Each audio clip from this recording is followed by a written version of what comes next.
नमस्कार मित्रांनो, गोल्डन स्टोरीजमध्ये तुम्हा सर्वांचे मनापासून स्वागत आहे. आपण नेहमीच अशा कथा ऐकतो ज्या आपल्या आयुष्याला एक नवीन दिशा देतात. आजची आमची ही विशेष कथा तुमच्या मनाला स्पर्श करेल आणि तुम्हाला एक महत्त्वाची जीवन शिकवण देऊन जाईल. जर तुम्ही आमच्या चॅनलवर नवीन असाल तर सबस्क्राईब करायला विसरू नका. चला तर मग सुरू करूया आजची खास गोष्ट. कथेचे नाव आहे सत्य आणि संयमाची शक्ती. एका छोट्याशा गावात सोपान नावाचा एक प्रामाणिक शेतकरी राहत होता. सोपानकडे खूप मोठी जमीन नव्हती, पण जी होती ती तो अत्यंत प्रेमाने आणि कष्टाने कसायचा. त्याचे कुटुंब छोटे होते. पत्नी सुमती आणि 10 वर्षाचा मुलगा आदित्य. सोपानचा एकच नियम होता, कष्ट करा पण कधीही कोणाची फसवणूक करू नका. त्याच गावात धनीराम नावाचा एक श्रीमंत सावकारही राहत असे. धनीराम स्वभावाने कपटी आणि लोभी होता. त्याला वाटे की गावातील प्रत्येक गोष्ट त्याच्या ताब्यात असावी.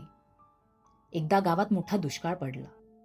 पाऊस नसल्यामुळे सोपानच्या शेतात पीक आले नाही. घरामध्ये अन्नाचा कण उरला नाही. नाईलाजास्तव सोपान धनीराम सावकाराकडे मदतीसाठी गेला. सोपान बोलला, सावकार, यंदा पाऊस रुसलाय. माझ्या पुराच्या तोंडी घास द्यायला माझ्याजवळ काहीच नाही. मला थोडे धान्य उसने मिळेल का? पुढच्या पिकाच्या वेळी मी नक्की परत करेन. धनीराम बोलला, ठीक आहे सोपान, मी तुला धान्य देतो, पण त्या बदल्यात तुला तुझ्या शेताचा एक छोटा हिस्सा माझ्या नावावर करावा लागेल. जर तू वर्षभरात पैसे परत केले नाहीस तर तुझी जमीन ती कायमची माझी होईल. सोपानला माहीत होते की हा अन्याय आहे, पण आपल्या कुटुंबासाठी त्याने त्या कागदावर अंगठा उमटवला. सोपानने जिद्दीने काम सुरू केले. त्याने विहीर खोदली आणि रात्रीचा दिवस करून शेती फुलवली. वर्ष संपायला काही दिवस उरले असताना सोपानकडे सावकाराचे पैसे जमा झाले होते. तो पैसे घेऊन सावकाराकडे निघाला. पण धनीरामने एक चाल खेळली. त्याने सोपानने सही केलेल्या कागदावर फेरबदल केला आणि रक्कम दुप्पट दाखवली. धनीराम बोलला, सोपान, हे पैसे पुरेसे नाहीत. तू तर यापेक्षा जास्त रक्कम घेतली होतीस. आता ही जमीन माझी झाली. सोपान खचला नाही. त्याने शांतपणे सांगितलं, सावकार, देवाला सर्व काही ठाऊक आहे. मी आज रिकाम्या हाताने परत जाईन, पण सत्याचा विजय नक्की होईल. त्याच रात्री गावात मोठा पाऊस झाला. धनीरामच्या कोठाराला आग लागली होती.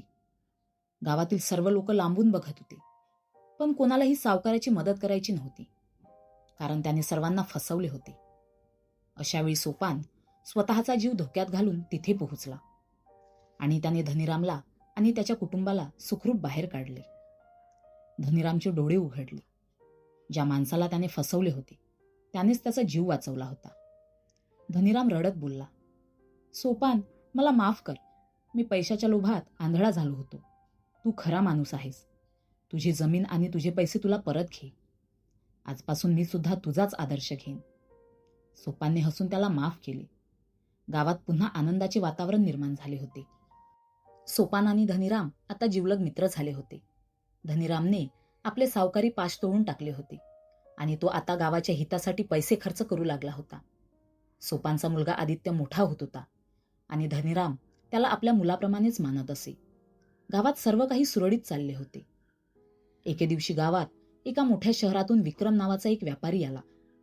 तो एक रासायनिक कारखाना गावात सुरू करू इच्छित होता. त्याने गावकऱ्यांना मोठी स्वप्ने दाखवली. नोकरी मिळेल, पक्के रस्ते होतील आणि गाव शहर बनेल. अनेक गावकरी मोहात पडले. पण सोपानच्या लक्षात आले की या कारखान्यामुळे गावची शेती आणि नदीचे पाणी प्रदूषित होणार होते. सोपान बोलला, मित्रांनो, हा कारखाना आपल्या गावची माती आणि पाणी खराब करेल.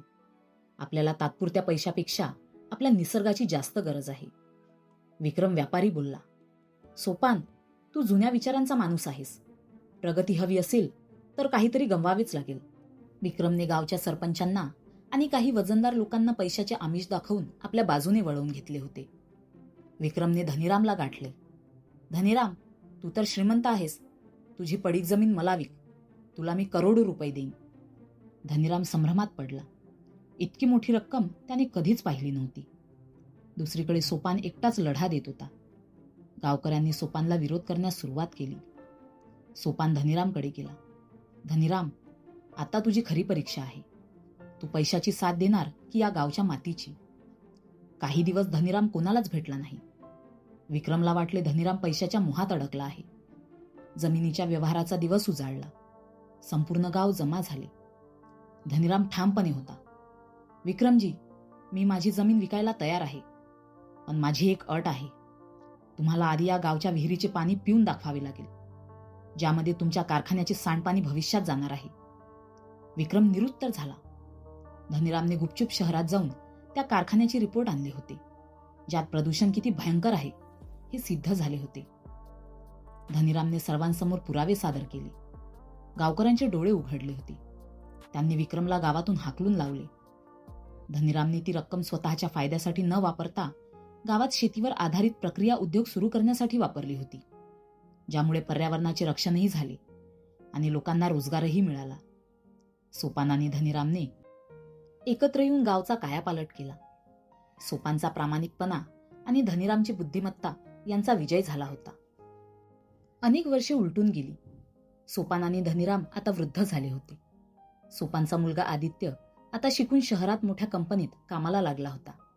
धनीरामने आपला सर्व व्यवसाय आदित्यच्या हाती सोपवला होता, कारण त्याला आदित्यच्या प्रामाणिकपणावर खूप विश्वास होता.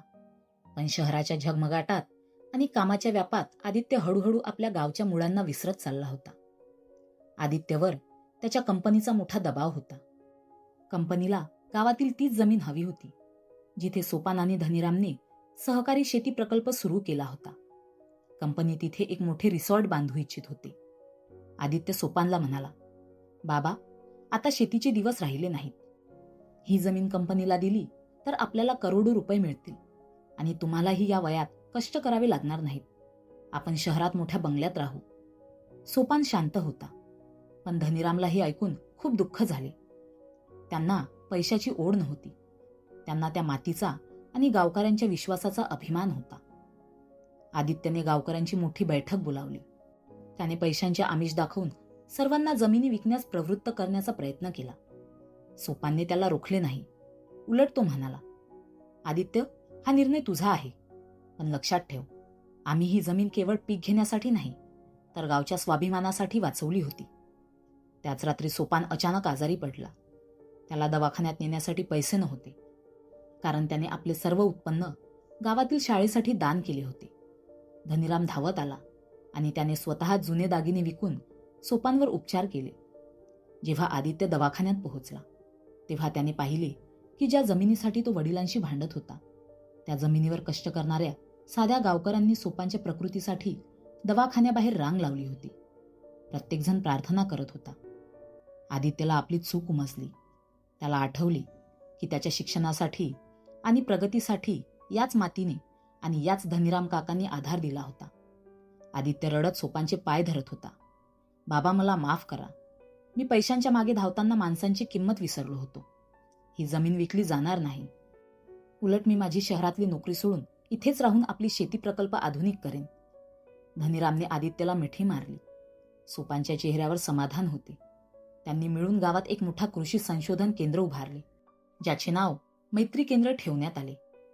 तर मित्रांनो, या संपूर्ण कथेतून आपण काय शिकलो? संपत्ती येते आणि जाते, पण संस्कार आणि नाती हीच माणसाची खरी कमाई असते. वडिलांनी कमावलेला पैसा खर्च करणे सोपे असते, पण त्यांनी कमावलेला विश्वास आणि मान टिकवणे हाच खरा वारसा आहे. तर मित्रांनो, सोपान आणि धनीराम यांच्या प्रवासाने आपल्याला खूप काही शिकवले. ही कथा तुम्हाला कशी वाटली? कमेंट्समध्ये नक्की सांगा.